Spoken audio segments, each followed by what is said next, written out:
저것만 가지고는 할 수가 없고 우리가 구조를 두 개를 봐야 된다 이거예요. 뭐냐면은 중요한 것은 이게 전방위냐, 산업에 대해서 전방위냐, 교육 상대에 대해서 전방위냐. 그게 중요해요. 그거가 되면 최소 피해를 봐요. 최소 피해를 보면 여건이 좋아졌을 때 반등을 차고 올라가는데, 차고 올라갈 때 자기가 뭐 새로운 먹거리가 생겼다든지, 뭐 방산이란 먹거리가 새로 생겼다든지, 새로운 기술적인 혁신을 그동안 이룩했다든지 하면 이제 로켓 부스터가 있어가지고 팍 하고 이제 플러스 알파로 차고 올라가는 거죠. 이제 우리가 성격이 이렇습니다. 무역 의존도 추이를 한번 보죠. 우리가 이제 이건 2014년부터 그림인데 저걸 만약에 2008년까지 가면 90% 이상이에요. 왜 2008년은 지금 그림에 안 나타내는데. 그래서 쭉 낮아진 게 90% 이상이 한 30%포인트가 낮아진 거예요. 2016년에. 그랬다가 2017, 18년도에 65%대로 올라섰다가 2020년에 다시 60%대로 낮아졌다가 2021년에 세계 경제가 이제 코로나 충격에서 조금 깨나니까 다시 올라가기 시작해서 올해는 이게 비교적 그러니까 뭐 일단 많이 남냐 안 남냐를 떠나서 이게 잘 안 남아요. 왜 그러냐면 이 원가 상승분을 가격 판매가 상승으로 연결할 때는 시간이 필요하다고요. 큰 장사하는 사람들은. 그래서 요새 조선이 적자예요. 왜냐하면은 요새 조선은 계약한 시점에 강철 후판 가격하고 요새 후판 가격이 다르거든. 요새 후판 엄청 올랐단 말이에요. 그래서 요새 그러니까 옛날 계약했던 것에 대해서 이제 입금 기준으로 손익을 따지니까 입금은 옛날 계약분 아니에요. 그게 적자가 나요. 그럼 언제 흑자 나는데 가격 떨어질 때 흑자 나요. 제조업이라는 게 그런 사이클이 있어요. 우리가 제조업 산업이니까 저렇게 막 원가가 막 올라가기 시작하면 이제 그 유통을 마지막 유통하는 사람들은 원가 올라가면 그냥 그날로 바로 판매가를 올릴 수 있는데 저렇게 이 임신 기간이 길잖아요. 계약에서부터 납품까지. 이런 장기 계약을 하고 이런 사람들은 이런 업체들은 손해를 봐요. 저렇게 이제 원가가 치고 올라올 때 손해를 봤다가 그러면 이제 가격이 쭉 같이 올라가요. 그러다 원가가 떨어질 때 얘는 여전히 높은 가격으로 가요. 그때 이제 큰 흑자를 봐요. 그런 사이클이거든요, 지금.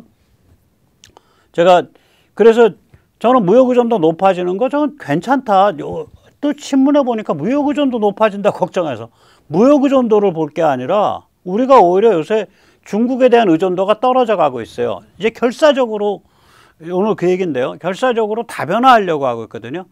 그러니까 교육 상대 다변화, 교육 상대의 전방위성과 산업의 전방위성이 갖춰져 있냐. 그러니까 뭐 반도체 하나만 잘 나가고 자동차랑 조선 배터리 망했다. 기계 망했다. 뭐 석유화학 망했다. 우리 유화 많이 수출하잖아요. 플라스틱 레진 같은 거, 폴리머 레진 이런 거.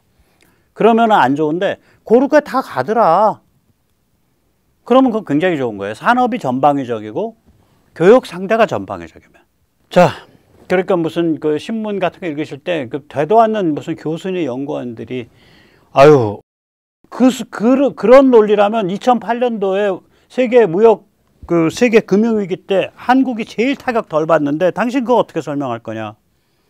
그럼 이제 나이들이 어려서 2008년도면 모르는데요. 14년 전이니까 저 고딩이었는데 그럴지 모르겠어요. 그러면 퍽 치면서 나이가 고딩의 문제가 아니라 공부 좀 하고 와 이 사람아.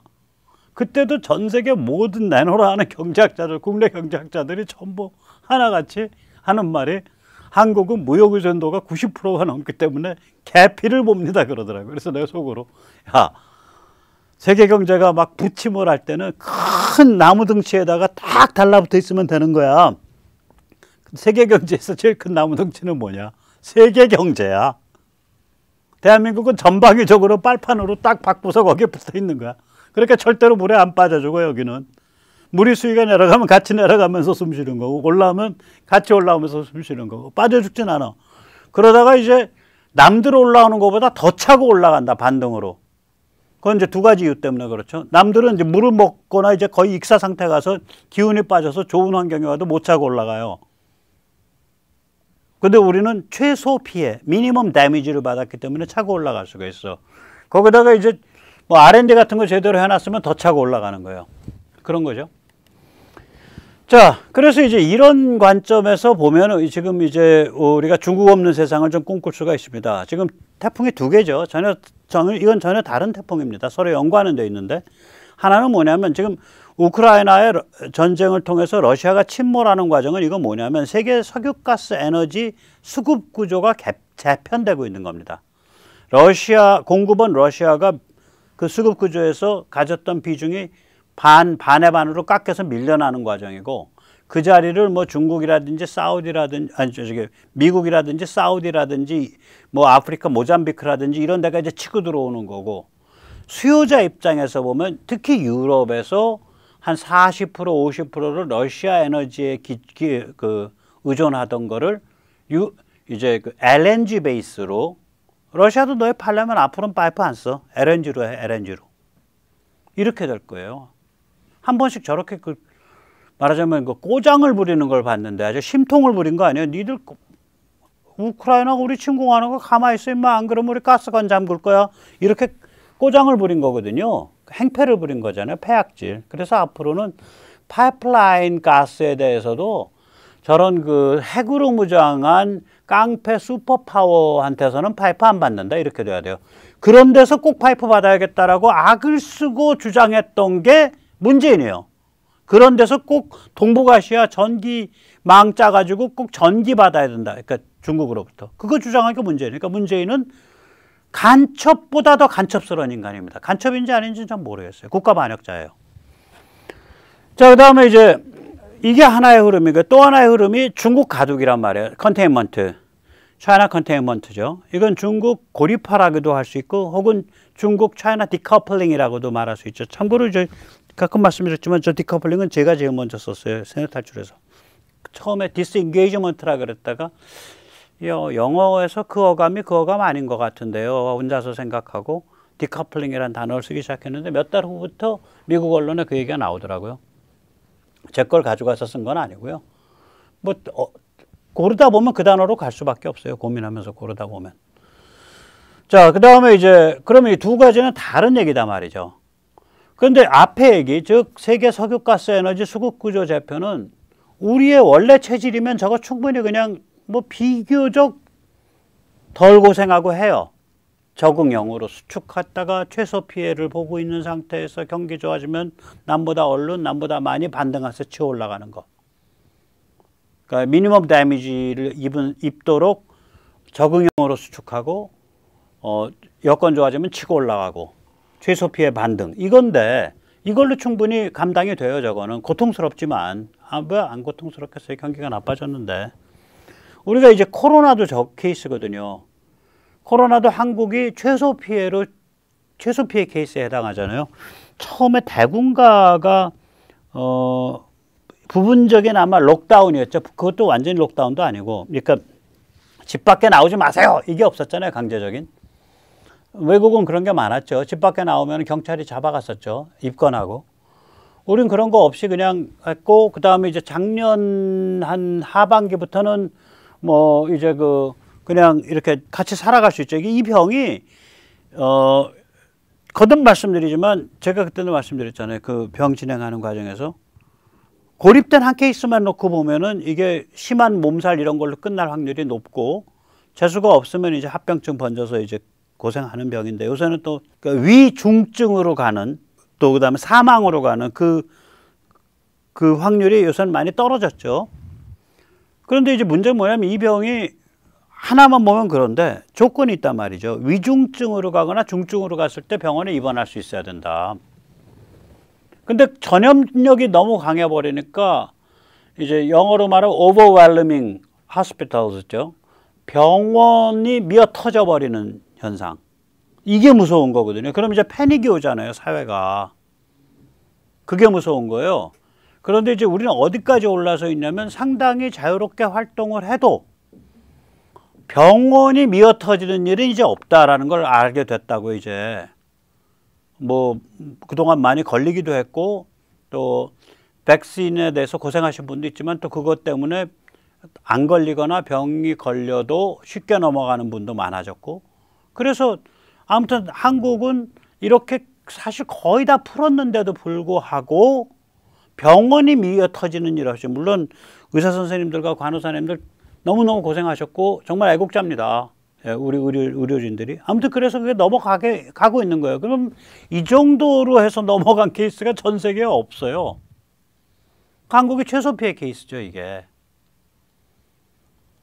그래서 우리는 최소 피해를 해서 이제 여건이 좋아지면 반등할 수 있는 상태가 그 저력이 많이 쌓여 있는 상태예요. 그건 여러 가지 지표를 봐도 알아요. 지금 뭐 우리가 이제 물론 체감 인플레는 훨씬 심하지만 원래 통계 인플레랑 체감 인플레가 좀 다릅니다. 그건 왜 그러냐면 통계 때의 그 가중치가 우리가 시장 가서 그 슈퍼마켓에서 보는 그 식품료나 뭐 이런 거만으로 반영되는 게 아니거든요. 이 그 소비자 물가 얘기할 때는 도매 물가는 또 다르고 그래서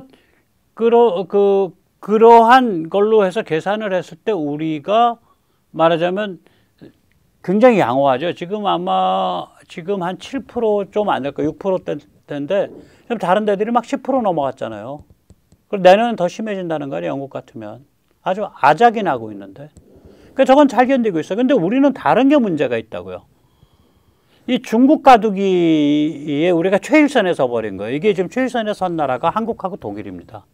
독일은 뭐 걔들 알아서 하라 그러고 한국은 북한 문제도 있고 여러 가지 미국과의 관계도 있어서 중국 가두기에 나서긴 해야 되는데 이게 우리가 타격이 커요. 타격이 커요. 근데 이게 왜 그러냐면 특히 요새 이제 중국 무역 수지가 뭐 넉 달째 적자다 이런 경우는 처음이다. 수교한 이후에 처음이다. 저는 그거 보고 웃고 있어요. 그거 좋은 일이다. 왜냐? 중국이 물론 죄송합니다. 그 장사하시는 분들, 기업하시는 분들한테 중국으로 나가는 소재 부품 장치 수출이 안 되고 있다는 얘기거든. 그 얘기는 뭐냐? 중국의 제조업이 덜 돌아가고 있다는 얘기거든. 우리 저기 공기만 봐도 알잖아요. 그러니까 중국에 우리의 소재 부품 장치가 덜 나갈수록 좋은 거예요, 사실은. 중국이 덜 돌아가고 있는 거예요. 단기적으로 일단. 장기적으로는 중국이 아닌 다른 나라, 그게 뭐 인도네시아가 됐든 필리핀이 됐든 태국이 됐든 방글라데시가 됐든 아프리카 국가가 됐든 남미가 됐든 이런 데로 소재 부품 장치가 많이 나가는 그런 다변화가 이루어져야죠. 그래서 중국을 대체할 제조업 기지가 빨리빨리 발전해 와야죠. 그런데 이거는 한국의 과제일 뿐 아니라 세계의 과제죠. 이 과제가 완성이 되면 중국이 족탈불급의 지배적 공급 사슬의 지배자, 지위로부터 끌려 내려오게 되는 거예요. 그걸 제가 중국 없는 세상이라고 표현하는 거예요. 어쩌면 그 일이 벌써 벌어지고 있는지 모릅니다. 우리 무역 수지를 보면요. 석유 곡물 가격의 폭등분, 그 다음에 세계 경기 침체로 와서 수요 축소에 의한 침체분을 고려하면 우리가 지금 무역 수지 한 200억 달러 적자 났다는데 그 두 개 고려하게 되면 이미 흑자예요, 사실. 즉 다시 말하자면 중국에 대해서는 당분간 무역의 적자를 내는 것, 즉 중국으로부터의 소비재 수입, 우리 중국으로부터 소비재 수입 많이 하죠. 그것이 중국에 대한 소재부품 장치, 소부장 수출보다 큰 상태. 즉 다시 말하면 중국의 공장과 이런 것들이 우리로부터 가져가는 건 고급 물건 만드는 걸 가져간다고요, 쟤들이. 그런 고급 제품을 만들기 위한 소재와 부품과 장치가 중국에 덜 들어가는 상태. 이것이 유리한 거고 우리나라에 그런 거 만드는 기업들은 중국이 아니라 그게 방글라데시가 됐건 태국이 됐건 인도네시아가 됐건 아니면 남미가 됐건 아프리카 됐건 그런 데로 많이 이제 뻗어나가야죠. 한국 사람들이 워낙에 독해서 그런 일이 잘 될 거라고 저는 믿습니다. 그래서 다시 말하자면 중국이 지금의 지배적 세계 제조업 1번지의 자리로부터 중국에 내려오게 되는 것, 그 자리로부터 중국을 끌어내리는 것, 그 일선에 한국이 서 있는 거고 한국이 거기에 성공을 한다는 얘기는 한국이 이번 경제 위기를 딛고 넘어선다는 겁니다. 같이 한번 노력하시죠. 네, 감사합니다.